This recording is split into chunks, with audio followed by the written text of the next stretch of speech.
This we have to. This is why we have to have like a wait card when we do some of these shows, because Yeah, honestly. we don't know exactly when it's gonna pop, and also it takes a while for people to come in. But we'll have to do that when we talk about the next big thing we're doing. But hey everyone, welcome to another episode of Mitch's Mega Minute. I'm your host Mitch, and as Hey. always is Amanda. Hey. What? Don't you love like horrible delays on Discord sometimes, where you can't get the timing of like your own entrance? Well, as far as I was aware, like I was answering right after you said it, so. No, there's a slight delay, the tiniest delay. Oh, beautiful. Great. Beautiful. I love that. Yeah, so it sounds like I think you're just interrupting my own fucking some shit like that. I don't know. No. I'm sorry. No. It's probably me. I was probably got the timing wrong on that somehow. More likely than not. Anyways, total water under the bridge. Doesn't even fucking matter. We've got an episode for you guys today. I just realized I didn't say great or exciting. I said an episode today. An episode. We have an episode today. Well, there just wasn't that much that happened over the course of the week, you know? Sometimes we just have slower weeks than usual, or we find ourselves dedicated to only one or two subjects at a time. I mean, Yeah. we'll talk a little bit more about that when we get into channel news. Did anything happen with you, Amanda, this week? Anything super poppin'? No, not really. All I did was like get a bunch of work done.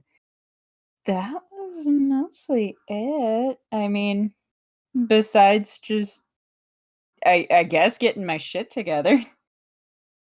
That's fair. But yeah, My that's about it. yeah, struggling through the pandemic as per usual for me. Oh yeah. It's another Jesus, that's wonderful, real. yeah. Yeah. So let's talk about why some things are not as active as they normally are, and that is because in channel news this week, you guys will be receiving the same usual top order of Persona 4 like you usually do. Gangludo and I will be playing Grifflands on Thursday, and that's going to be like a pretty fun time. I'm excited for that actually. Oh yeah. That could go either really well or really bad. We're gonna find out. Only one way to know. Well, because a normal run of Grifflands takes about an hour and a half to 2 hours if you're playing it right. If you get like Right. if you get good pools and everything. So we'll see how that goes. The main reason why things are a little slower in the channel sphere right now is because we're all sitting here and planning our big season. What is it? Season 3? Season 3? 2? Technically, well, we did a revamp recently, so that technically was 2. Then 3. But this revamp feels like feels like a very completely different project in its entirety. So I guess this is 3. It definitely feels like we're working on something completely different. Yeah, a little bit, yeah. Just a little bit. Oh yeah. But as that continues and as we get more details going forward, we'll let you guys know more about that. It's a pretty exciting project, to be completely honest with you. It's one of the most ambitious things that we have planned, channel-wise. But as everyone knows, January tends to be a slower month for everyone, so, you know, on top of it being a slower month, we're also trying to pump ourselves full of creative juices as we continue the adventure. You and Nate have been just pumping out artwork like it's nothing lately. Like Yeah, I it's mean, well, we're trying to get everything set up. oh yeah, it's like super impressive to see like how much like you guys are able to pull out, and like cuz you've always been really quick on your work. We've given you like maybe a couple hours beforehand. I think was the worst. Yeah, yeah. The worst one, I think that was the worst one, was giving you only like maybe like a couple hours to like get something together. Um Yeah. But but that's okay, man. but but yeah, like Nate's doing like full comic like panels and everything like that. It's definitely going to be interesting. I'm very excited to see how all this kind of like turns out and plays out. Meanwhile, I have to completely revamp this show, which is Mega Minute. I have to completely redo this, which will be a whole nother bit to do. I'm not going to lie, I've been procrastinating on it a little bit, tiny bit. But Any thoughts on that you want to share? Like what you were thinking, or? well, a lot of it has to do with the new format, so I can't really go into too many details. But essentially, while we have like a moving motion kind of background, I think a fun idea would be to kind of mesh that as well as having a bit of a frame, keep it all going. Also, I'm looking into some other programs to kind of help with maybe like a visualizer. I've noticed a lot of like YouTube podcasts, what they'll do is they'll have some sort of like little sound wave that goes up and down, or some sort of indicator of when audio's popping. So, you know, outside of our usual minimalistic take on how podcast videos work, I think that could be like really fun. Oh yeah. So there's a couple of ideas in the works. But Yeah, I'm looking forward to it. Yeah, it's definitely gonna take a second though. The more we work on the season 3 stuff, the more we're gonna have like we want to make sure that when we launch season 3 and all of the reworks and everything that we have planned for that, because once again, it's kind of a gamble. Right. We want to make sure everything's ready. It's gonna change overnight. The whole show is gonna change overnight, so that's gonna be pretty intense. We also have the tests of stuff out to make sure that works, and all sorts of fun things. But that being said, why don't we go ahead and talk a little bit about this week? Yeah. So as you and Nate worked super hard on everything that you guys have been working on, I have been not. I've been playing Yakuza. You've been working hard too. Not as much. I've been playing Yakuza Like a Dragon. So Sora recommended me this game, I think it was last week, because last week we did Sora and I did the Monster Hunter demo, and he had recommended this game. Just, he was like, this is like, he was like, oh, it's an RPG, you might like it. And so I shilled out the 60 on Steam, and holy shit, this game's amazing. I fucking love this game. I have never gotten into the Yakuza series before. And it is a weird breath of fresh air. Kind of going into a small plot synopsis, our main boy, Ichiban, is a 42-year-old fresh out of jail ex-Yakuza who is trying to make his way in the new world of 2019, the futuristic year. And the main party so far is Ichiban, Nanba, who is a homeless nurse, and Adachi, who is an ex-cop. So, what do you think? You've been watching us go at this one for a while. Honestly, I've been really enjoying watching you go through it. It's super entertaining, and I really like all of the characters. I think Ichiban is honestly just very sweet, which is a little odd for a Yakuza member, but he's honestly just very sweet and very wholesome despite everything. Oh, And I appreciate him so much. So I want shit to work out for him, and there's like a little bit of a mystery about what the fuck is happening, and I like that. Oh yeah. This is I think it's funny. Last week I literally talked about like what an ideal game would be for me. And for those who have watched the show or have heard me talk about what is the ideal game? Things that I've been wanting, things that I've been looking for in a video game. This checked a lot of boxes. An RPG where we have characters over the age of 18, and I mean over the age of 18. Ichiban, Oh yeah, because Ichiban and Namba are 41 and 42, or yeah, Adachi's like what, 50? 59. Yeah, He was he's a few pushing it. oh yeah, he was a few months away from retirement. Isn't that always the way though? Oh yeah, but now he doesn't have his pension. And that's the thing. We Steam says I have played, let me look here. I have played 14.6 hours of Yakuza Like a Dragon. And the reason why I haven't been playing more is because me and Nate are actually playing this together. So, it started off, I think it was like on a day off. I think it was like last Monday or last Tuesday. And he just happened to be awake, so I was like, fuck it. I'm going to start this game up. Let's just see what it's like. And we both, by like the end of the 3-hour session we had that day, we were both like crying. Like it was like, oh yeah, I popped in like halfway through because I was on my lunch break. And I'm just like, "What's up?" But you're like, "Fucking this game." That is what is up.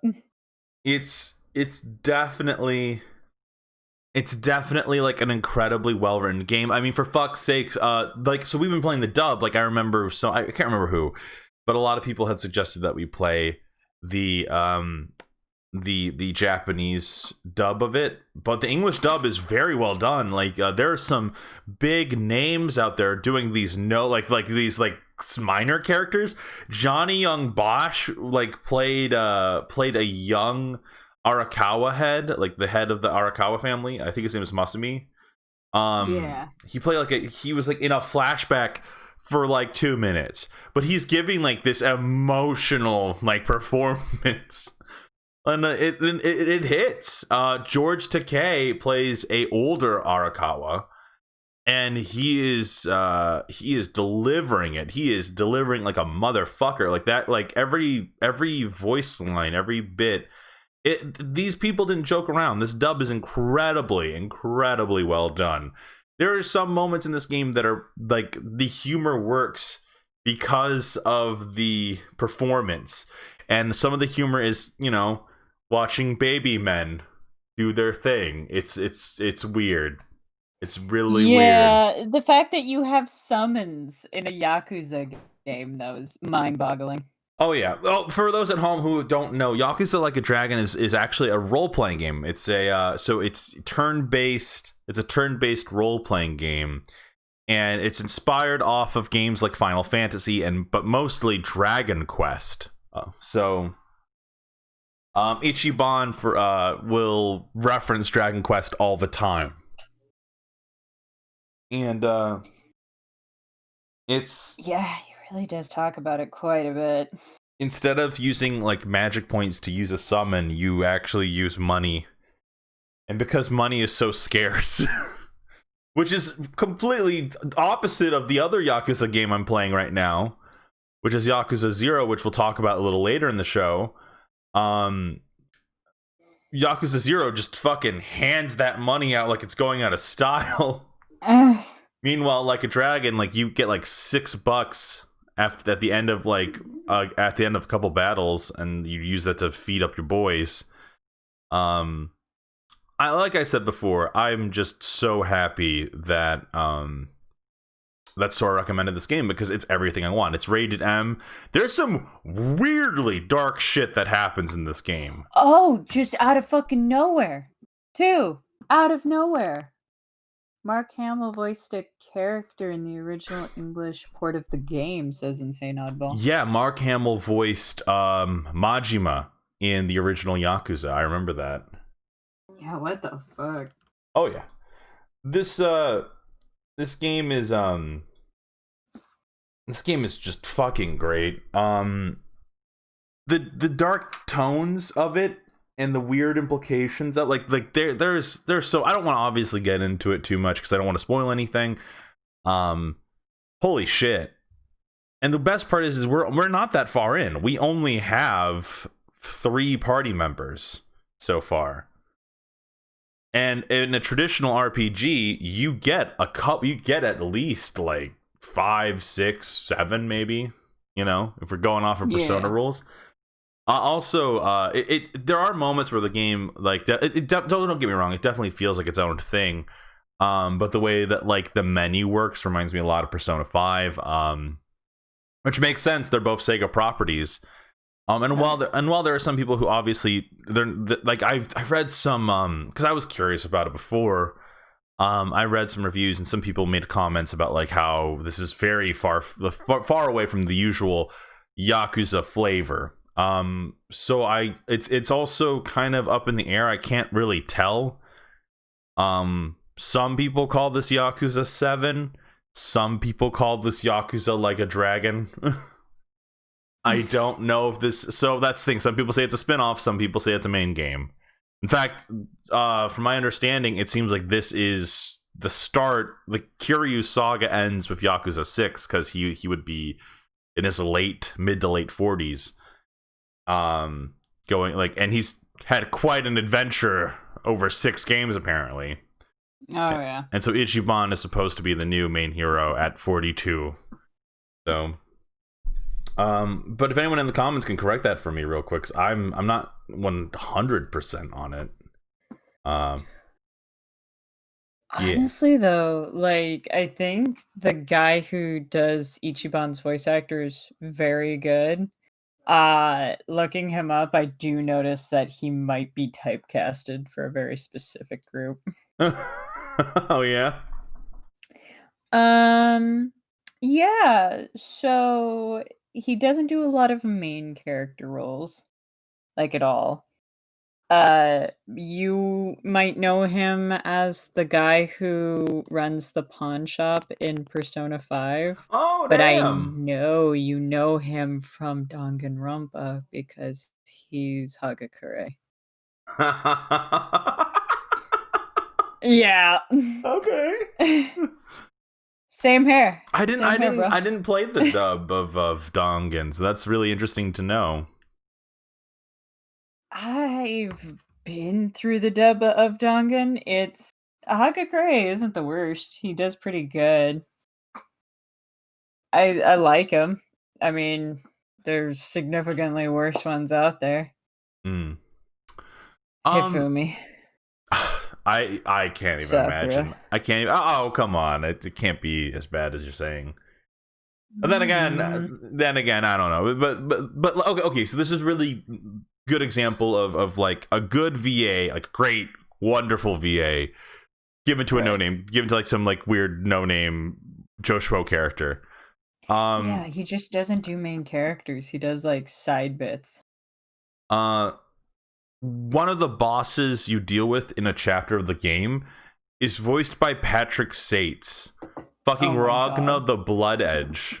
Yeah, that's right. I remember you freaking out about it. Well, because we were also, I think Diego was also there, and he made a point that he knows him as Dio, and I'm like, he was Ragna first. He was, it's foundational.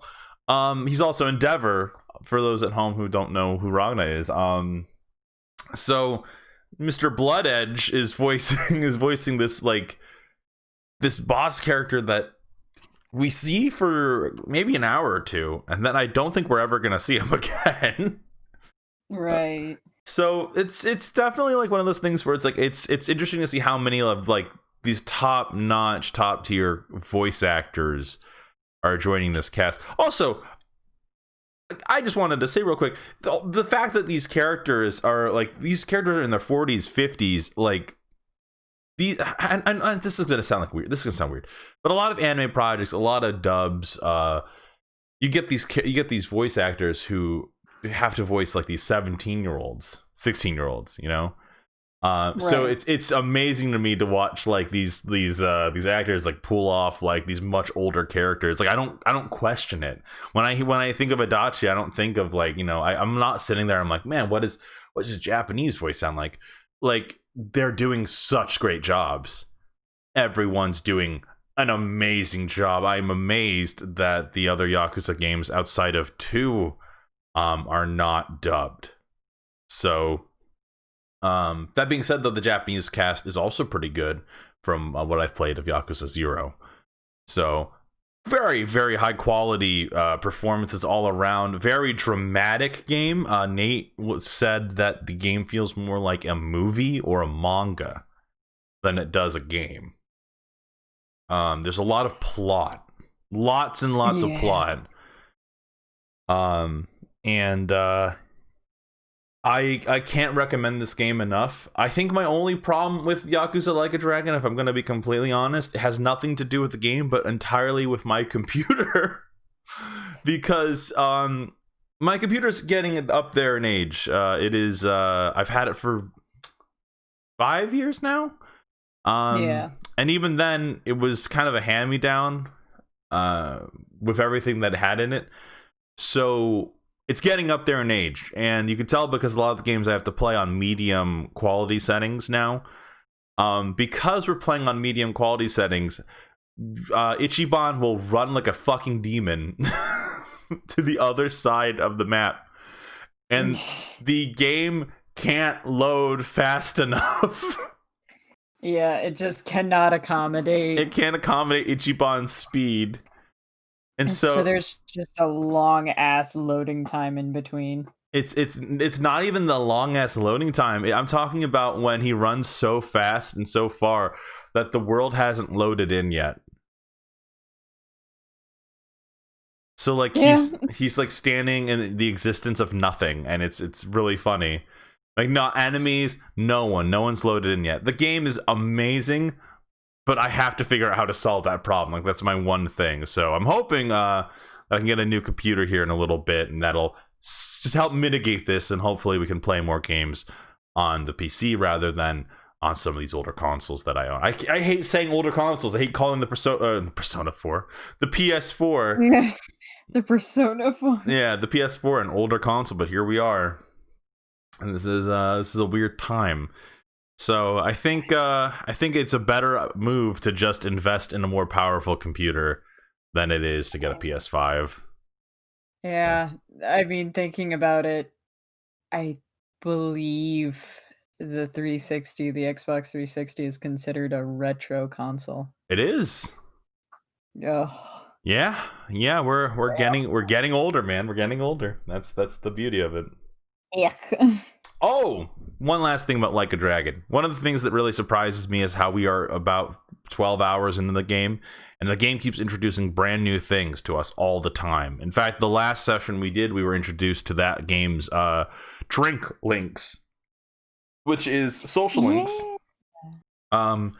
If instead of hanging out with them, what you do is you battle with them, battle with your party members, and then at the end of the day, you have a drink with them, and then they tell you bits of their backstory.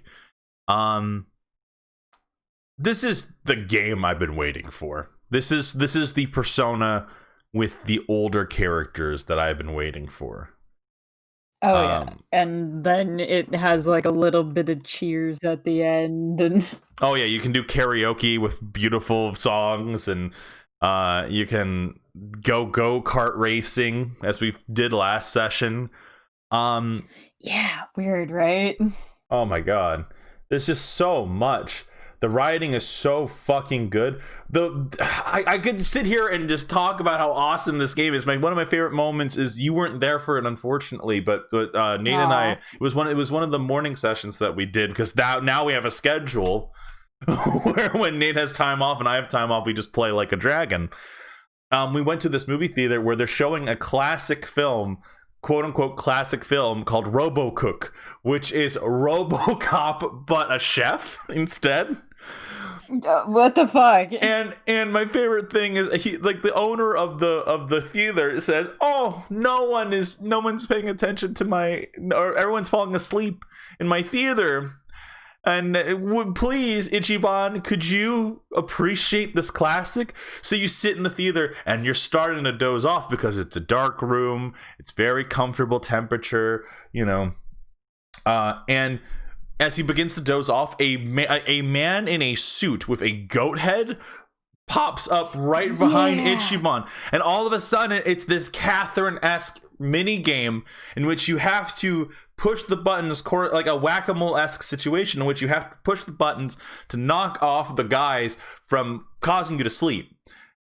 And then occasionally a rooster will show up to hit like some tambourines, and you have to do this for the entirety of the movie. So they do about the first one we did, which was the RoboCop one, or RoboCook.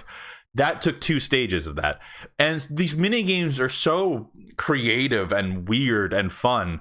My favorite bit is at the end of the movie, you sat there and you're like, wow, that was a really good movie. I can totally see why you would want me to watch this, because also I think it increases your social stats, just like in Persona 5 and 4.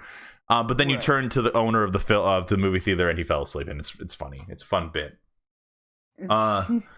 There's a really weird moment in one of the side quests where you help a man from being mugged for his baby formula. A Yakuza is trying to steal his baby formula. What the fuck? And you stop that from happening, and then you hear the sound of a baby crying, and so you and the guy gather warm water to make baby formula, and you climb up into the building, and it's these grown-ass Yakuza men in diapers, and then you have to fight them, and then they give parenting advice at the end to the man.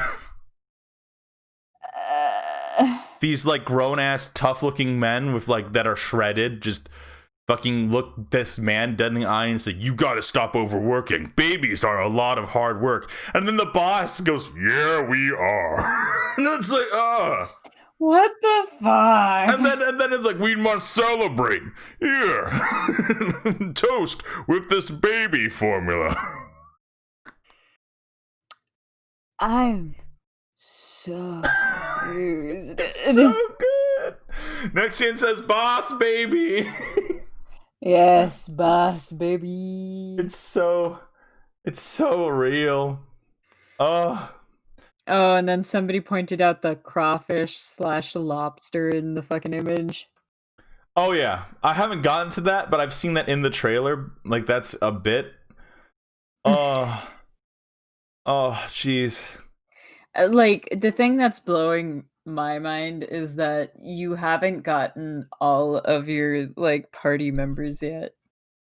We've had Adachi and Nanba for like only a chapter. Chapter 4 took a while, but that's because I kept doing all the side quests. Because all the side quests are just they blow your fucking mind. There's this I don't want to tell every single one because I don't want to spoil everything. But there's this one where like there's a homeless man who befriends a little boy, and the little boy, like, I don't know why they befriend each other, but I guess they just talk to one another. And it's the little boy's birthday, and the homeless man's like, well, I want to do something nice for his birthday. He likes books, so let's make him a bookshelf. So Ichiban goes and finds a Yakuza who has nails in his bat, beats him up, takes the bat, pulls the nails out.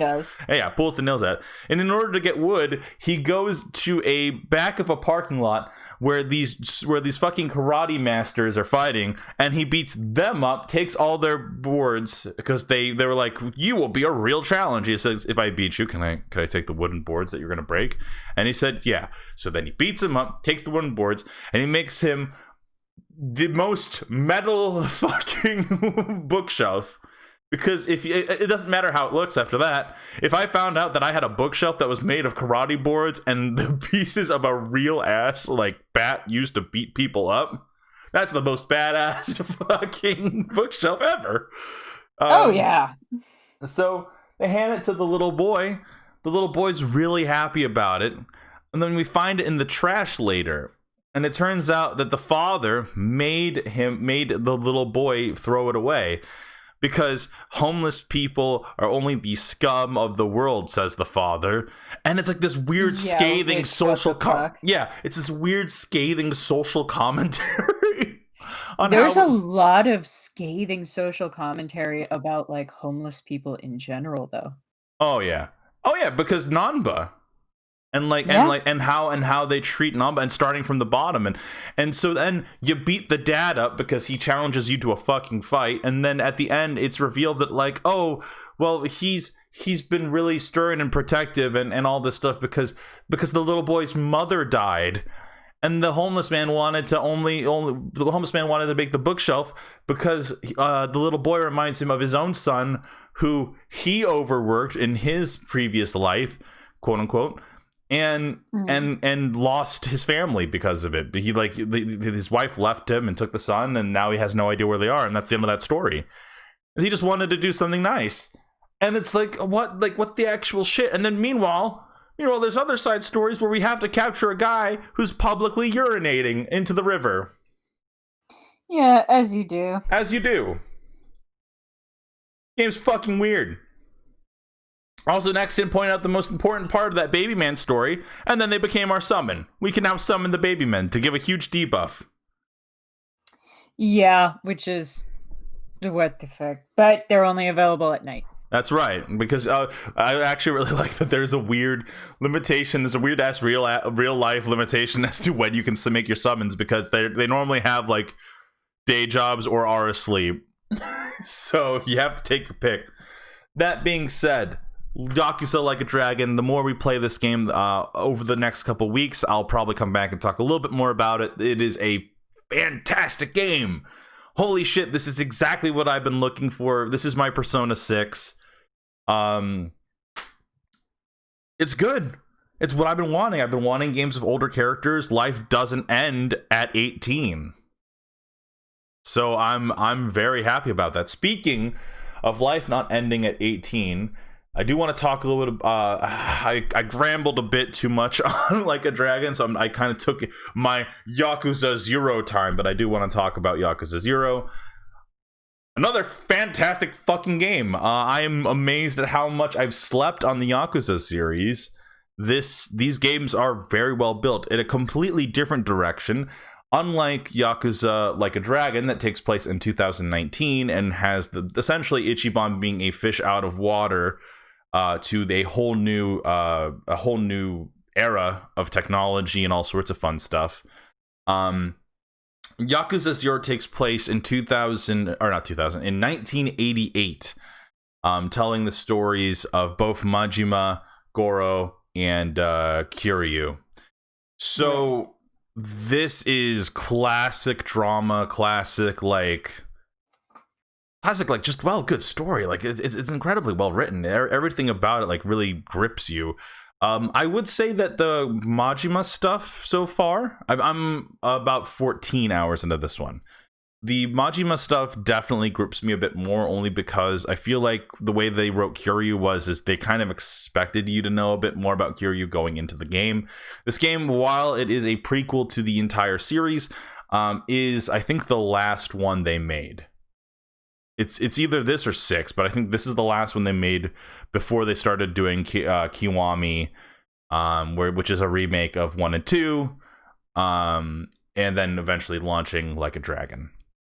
So this game runs incredibly well on Steam. The combat's super fun. Instead of having an RPG setup like a Dragon, the game is more akin to its other predecessors and is a beat 'em up. And while beat 'em ups are not normally my thing, holy shit, this game is great. Much like the same praises that I can give Like a Dragon, I can say the same thing about this game. While the main story really grips you and makes you wonder what's going on exactly, and the plot line feels very much of that of its time, a lot of the things that really make you care about these characters are their backstories. For example, Kiryu has this Kiryu is the stoic, noble Yakuza, which is a weird thing to say. But he's very much he's a good man. He's a very good character. I thought you were going to call him a good boy. He is very much he does the right thing. Some side quests have him try to get a game for a little boy who had it stolen from him. And having some of them is teaching a dominatrix how to be more confident. Some of them are about as you do. Chill. Some of Kiryu's storylines also involve teaching a group of rockabillys how to be more how to be tougher and how to be cooler. Kiryu is a very cool character. His fighting styles also reflect that. He's very strong.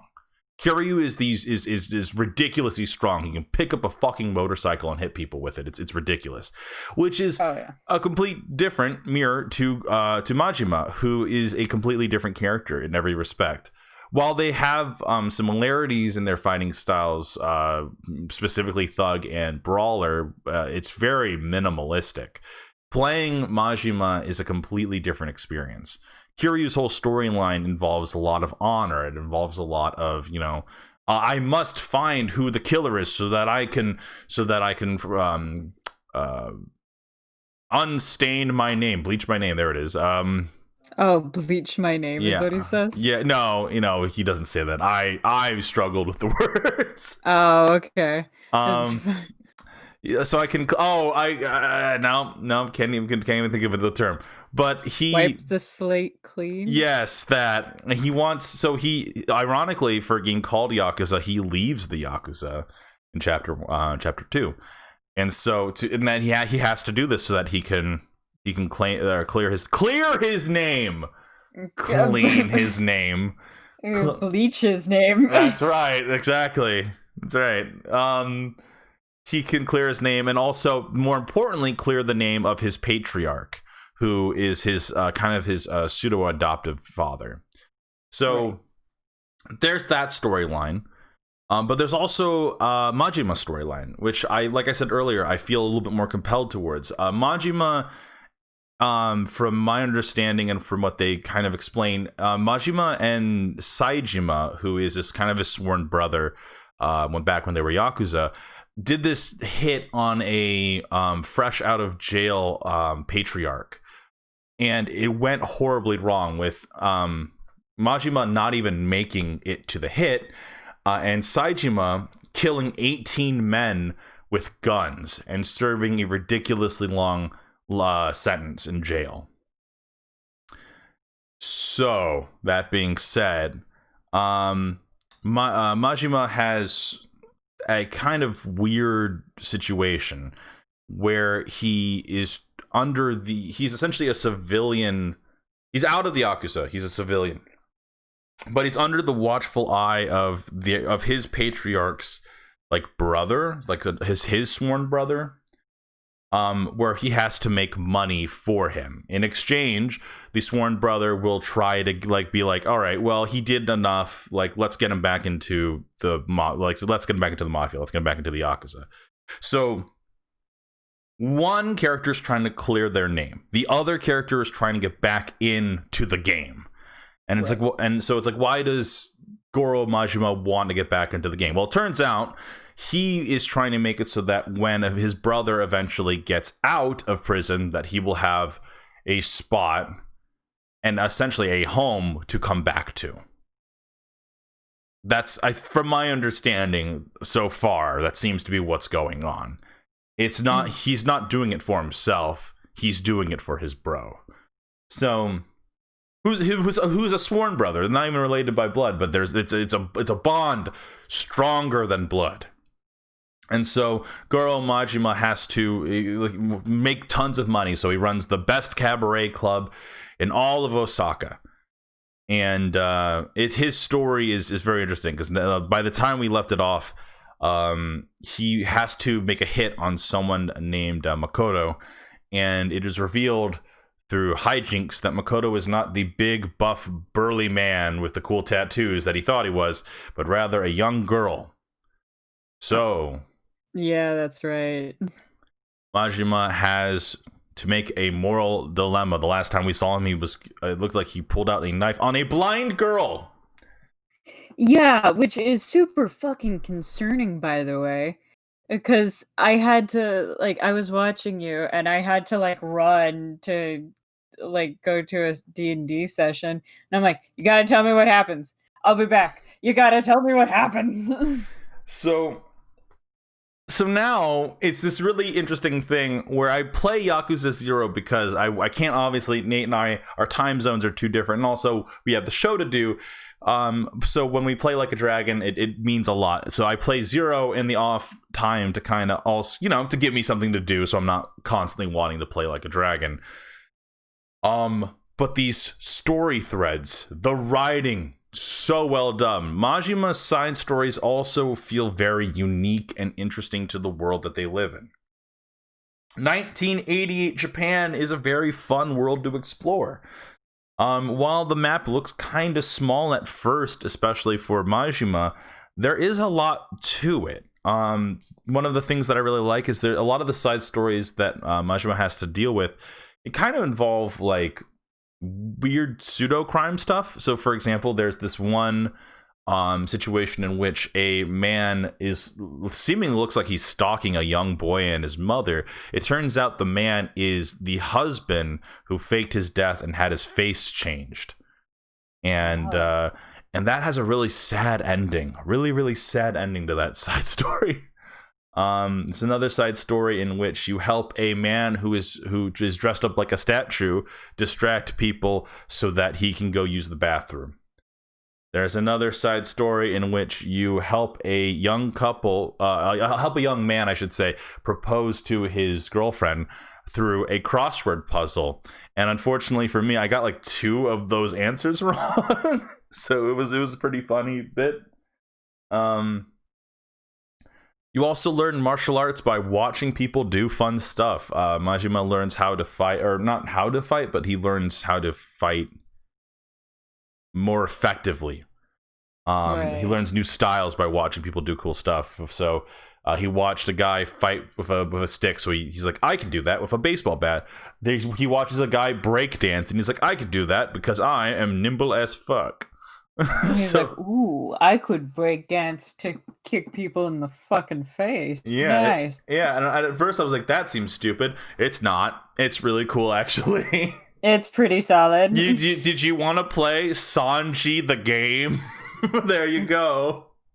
Hell fucking yeah. It's pretty intense, and that's the thing about the games that really work for it. I feel like I'm playing the exact same. Like, that's the thing. I think that there's a lot of people who would claim that, like, because Like a Dragon's an RPG, it's not a true Yakuza game, or they have like problems with that. But the truth of the matter is I'm playing both right now, and both of them feel very well done. They're both wonderfully made, except for when Nanba has to use his fucking fire breath. That's the one time.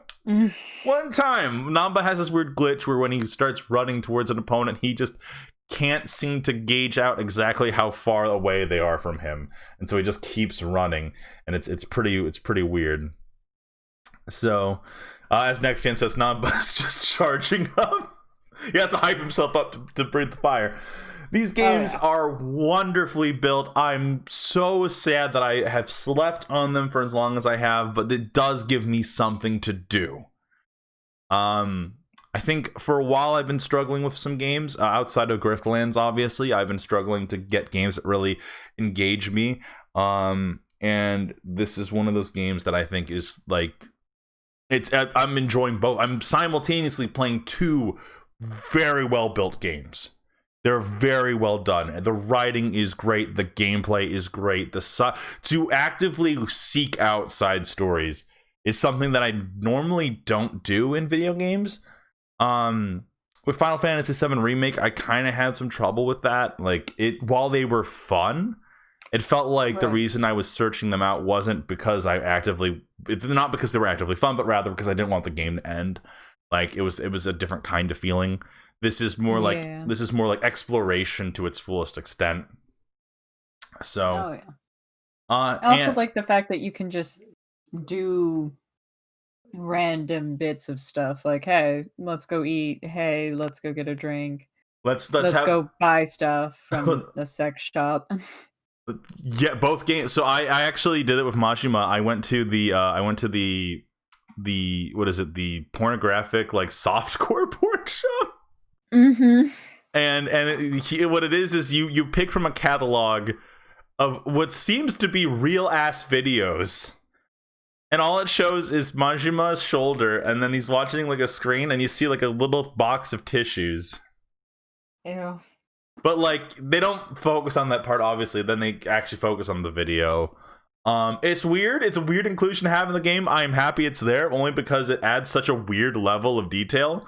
And then like Majima walks out of it, and the guy who works at the front desk is like, "You're not like our usual clientele." And it turns out I can develop a friendship with that man at the front counter.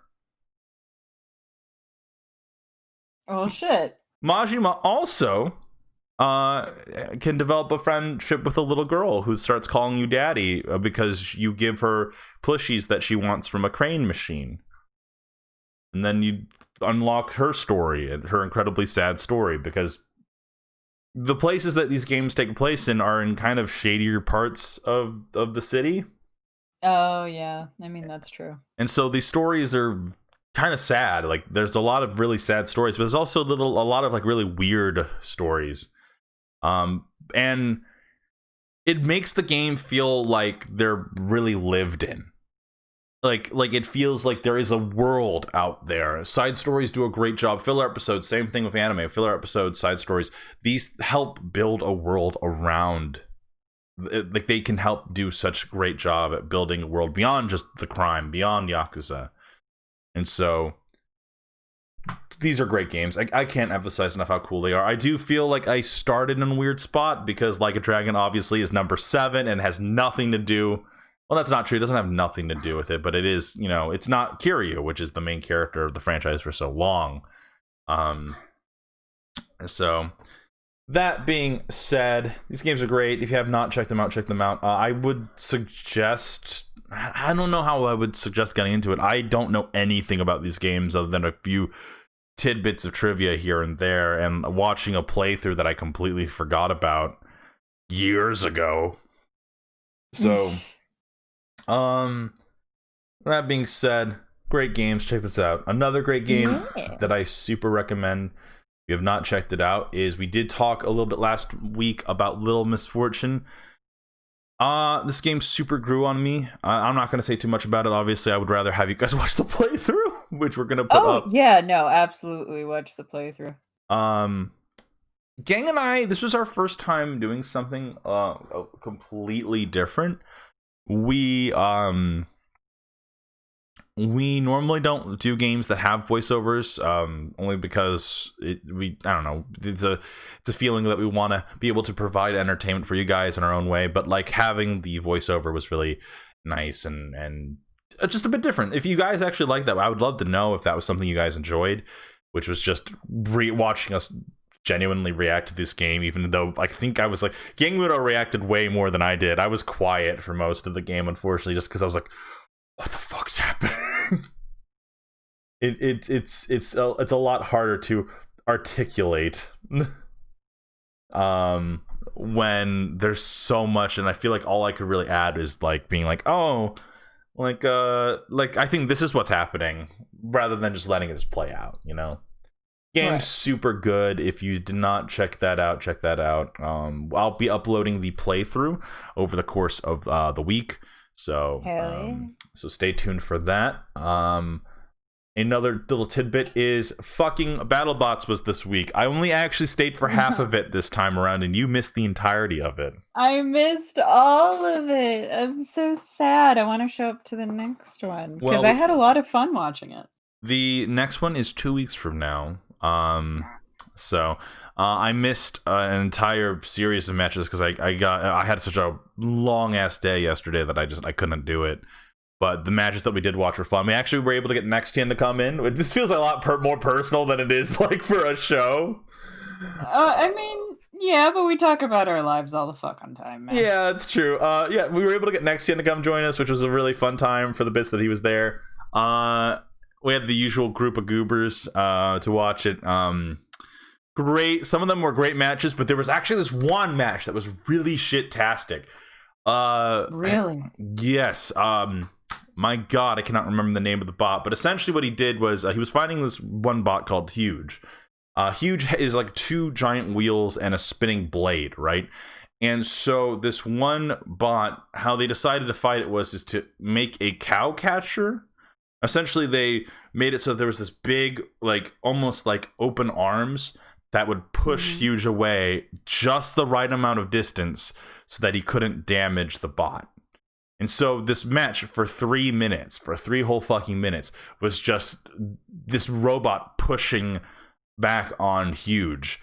and it was the equivalent. I was really pissed at the time. I was really pissed at the time because it didn't feel fair. And like, there's a rule that you can only grip or lock down an enemy for about 30 seconds at a time. Oh, and they didn't do that, did they, huh? Well, the guy argued, so like the ref said, you gotta back up, and I guess the fucking Mr. fucking Smash Mouth, Mr. I work at a Golden Corral, fuck it, I don't know why I'm so mean to this guy. Well, probably because it ended up being a boring match of just a dude holding somebody away from them. Not only was it a boring match, but he talked back to the ref, and I sat there and I'm like, that should have gotten you disqualified. That should have gotten you fucking disqualified. Fuck that. Oh, next hand is right. It was Hydra versus Huge. So, yeah, fuck Hydra. That shit was fucking nonsense. And it was such a controversial match that the rest of the episode was essentially asking other pit crews what they thought, and everyone was like, that was so shitty. And I was like, look, I get it. Huge didn't get a lot of like hits on Hydra that match. I get it. I do. Like, that's why the judges judged the way that they did. That was bullshit. That whole match was bullshit. Because that was the equivalent of watching like a tournament Yu-Gi-Oh play tournament style, where you have like a stall deck versus like a standard fucking like deck. And I'm not saying that Yu-Gi-Oh's a perfect example, but if you ever played card games and you're fighting a control decks fucking suck to fight against. Because the whole purpose of the deck is essentially you have someone who's actively trying to dominate the battlefield, and that's what it felt like with that match. It's not very, like, it probably felt really good to the guy who was piloting Hydra, but it probably felt like complete horseshit to Huge, who now has two from what we've seen, now has 2 losses under his belt, and will probably not make it to the selected 32. Which is bullshit, considering, like, if the fucking reps are arguing with you that, hey, you need to back up, your 30 seconds is over, fucking, why the fuck did the judges vote for him? Well, they argued that essentially because while Huge didn't do any damage to Hydra, Hydra was able to push him into dangerous shit. And that is, I think, where the points were earned. The match was a lot of nothing, but from the little bits that did happen, points were given to, like, it's essentially both might as well have had 0 points, but because Hydra technically got some damage in through technicality, that is how the points were scored. And the worst part is you hear this fucking douchebag like talk about it after the match, and he's just like, well, a win's a win. And I wanted to, and I'm like, you motherfucker, like this is like if this was their first match, I think it was Josh who said this. If this was someone's first match, they would hate BattleBots. They would hate it because. Honestly. But meanwhile, the fucking the first episode and the next episode, because that's the thing, that's where I checked out, was one of the coolest matches of all time, where you had Valkyrie and I think it was Rotator fight one another, and it was essentially 2 spinning blades just constantly, like, it was every hit could have been the fucking, like, could have been the end of it. And I made the example that it was the equivalent of like watching 2 anime swordsmen fight each other in BattleBots. Okay, also I looked up what these 2 fucking robots look like specifically their fight. What the fuck? Did you see the Hydra Huge fight?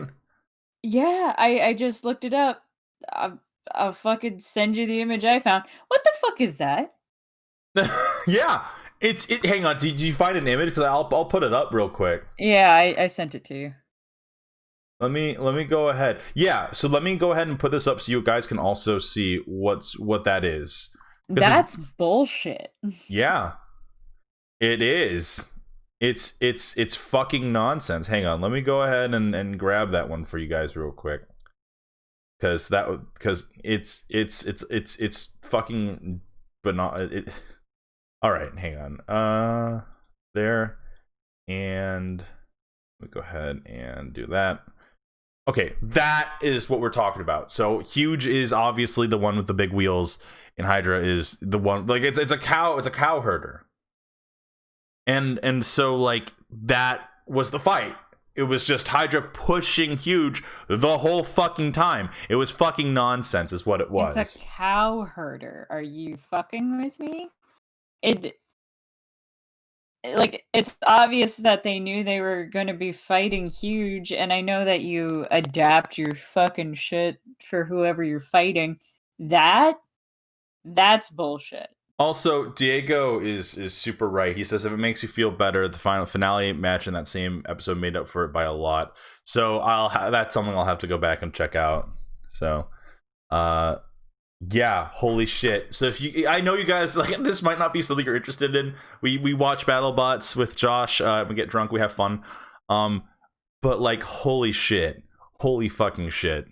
That, like, I've never gotten, like, so mad in one of these shows. But, like, that was fucking nonsense. Anyways, I can't wait to see Hydra be horribly knocked out of the fucking competition, because that shit was fucking nonsense.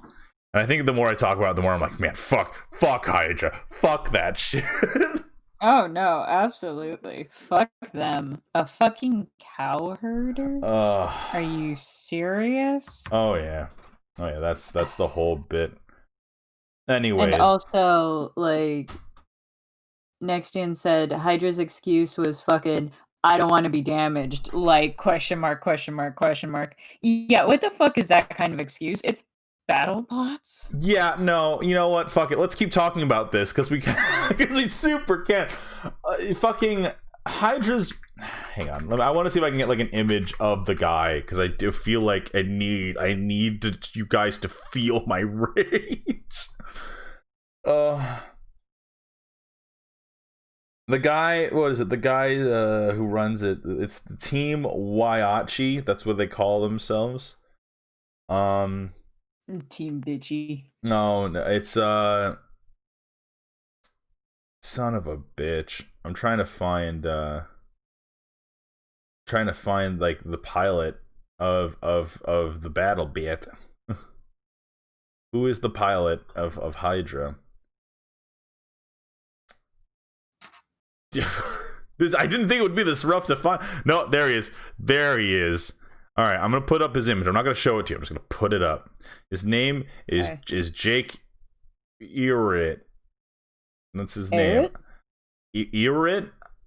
Ewert. Oh, Ewert. Yeah. All right. So I had My Hero Academia pulled up next, but no, fuck this. This is the guy I'm talking about. Look at this motherfucker. Look at this guy. Just look at this fucking piece of shit. A win's a win. Yeah, a win's a win. Team Waiachi. Look at him. Look at this. He badmouthed a fucking judge. Just fuck, dude. Just fucking Christ. Hang on. You know what? No. Hang on. Right? Yeah. Look at him. Look at him. like this guy. He's such a douche. Ugh. Fucking God, just everything about that match, like everyone was shit talking this guy. He actively. My favorite part is they start the interview and they actively start booing him. Good. Good. What a boring fight, for one. For two, like, you're actively shit talking. I just watched the stream zoom in on his fucking face. I just went, fuck. Because I'm like, what a piece of... And it got closer. I was like, oh. Oh, yeah. And then that's the thing. Nexian's absolutely right. It's not that the strategy... Like, the strategy was, like, it was already a bit much. And, like, I understand where it's coming from. But it's the fact that he talked back to the referee. Like, he talked back to the referee. And, like, you don't do that. You don't... Not in an active game like that. Like, that was such shit. He's like, I'm not touching him. He fucking has him cornered. The judge is telling him to do it. And fucking, what a piece of shit. All right, let's move on from this. Yeah. Just bringing out rage. All right, last topic of the night. Pretty standard stuff. If you guys have been watching the last couple episodes, I caught up to My Hero Academia. It's a fucking amazing. The arc that it's finishing up an arc right now. It's getting really bombastic. It's really cool. We also watched the My Hero Academia Two Heroes movie, where I watched actively as an anime studio made me ship a fictional fucking filler character more than one of the main girls of the show. Oh yeah, which fuck, what the fuck? Because we all sat there watching it, going like, so where is she? She's canon now. Melissa's canon, so I know. I think if you go rooting around through like our movie server, you'll find a quote from me in there, and I'm like, you know what? Midoriya worked very hard. I think he deserves a thick little girlfriend. he deserves. The quote is a thick American girlfriend. Oh. Oh no. Oh, jeez. Yeah, this movie was really fun. As far as anime movies go, it's definitely, I wouldn't say it's one of the best ones out there. There's definitely moments where like I kind of wish that the world ironically in a show where I feel like the world's very fleshed out, and watching it be fleshed out is always really fantastic and fun. The movie, ironically, despite taking place on a huge island where all sorts of fun stuff is supposed to be, it didn't feel as fleshed out, which I super understand. You only have so much time to really work with it, but goddamn, you know. The movie is really fun. One of the things that it does that I actually really appreciate is the film is called Two Heroes, and it does take a look a little bit more at about All Might and Deku's fun little relationship and all that stuff. There's a really great moment at the end where Deku and All Might fight together, and only in that moment did I realize that never happened in the show. They never ever fight together. Oh yeah, and now they're never going to. Yeah, well, which fucking blows. Yeah. And that's the thing. The movie gave me something that I didn't like. That's the thing that an anime movie should do. It should give you something that like you weren't expecting, or something that you didn't like, something that you weren't entirely like 100% on. A really good, or not 100% on, but it should provide a side story to also help kind of fill that world up. We talked, I guess, despite everything, like when I think about it, My Hero Academia 2 Heroes, while it had like a lot of really fun moments, I actually kind of want to talk a little bit more about anime movies in general. Because we've watched a couple in the last year. We revisited some of the old Naruto ones, because Nate was getting into Naruto at the time. So we watched The Land of Snow. There was a couple other ones that I think we watched, but something that I think an anime movie should really, really do is it should just be a fun adventure with characters that like you're used to. It's essentially, it's an hour and a half long filler episode. So something that I always was really confused about with Naruto is why they never capitalized on that a bit more. Like, oh, the Land of Snow is under attack again, or let's go check up on Yue or some shit like that, you know? Like something like that. Like you could do like tons of stuff, filler arcs and filler movies. They add to that world. So, and apparently, I mean, in My Hero's case, Melissa was added to the canon. She's a canon character now. So, you know, which good. It's implied that part of Endeavor's new outfit was designed by Melissa, so that's kind of fun. It's a fun little detail. But anyways, yeah, it's I don't know. I feel like anime movies should always add something extra to that world. Bleach did the same thing, where the mangaka really had no intention talking about hell, which is weird now that I think back on it, because there was a weird emphasis on it in the early seasons where like they showed like a spirit being dragged to hell, and it was kind of implied that we would visit that place at some point. But it was only ever really touched up on in a movie of all things. So, anywho, that's what anime movies should do. They should make they should go on adventures that maybe the main story couldn't do, or introduce some fun stuff, or even hell, filling something as weird as watching All Might and Deku fight together for one time only. Oh Anyways, yeah. I mean, if it can expand on the lore, the world, or just show you something cool that people wanted to see, like why the fuck not? oh yeah, Why absolutely. did Also, I do appreciate that One Piece is always like, no, that's canon. Oh yeah, This One is Piece. just a side story. It's Yeah, canon. Strong World was canon. Some of the movies before that obviously aren't, because some of them are just rehashes of old arcs and stuff like that. One Piece also celebrated its 1000th chapter at the beginning of the year. Holy shit! And the recent anime episode everyone's been talking and clamoring about, was it 957? Episode 957 has some really solid animation bits in there. So if you're caught up, awesome. If you're not, also fine. No. I literally read chapter 1001 right before doing this episode, and it's going places. It definitely feels like we're in a weird turning point. Oh, We are entering, or we have been in the third act for a little bit now.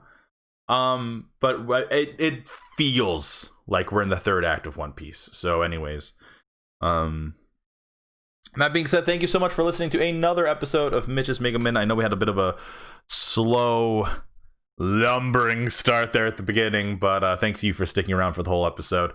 If you give this video a like, comment, or subscribe on our YouTube channel, and also follow us on Twitch, we do shows pretty regularly.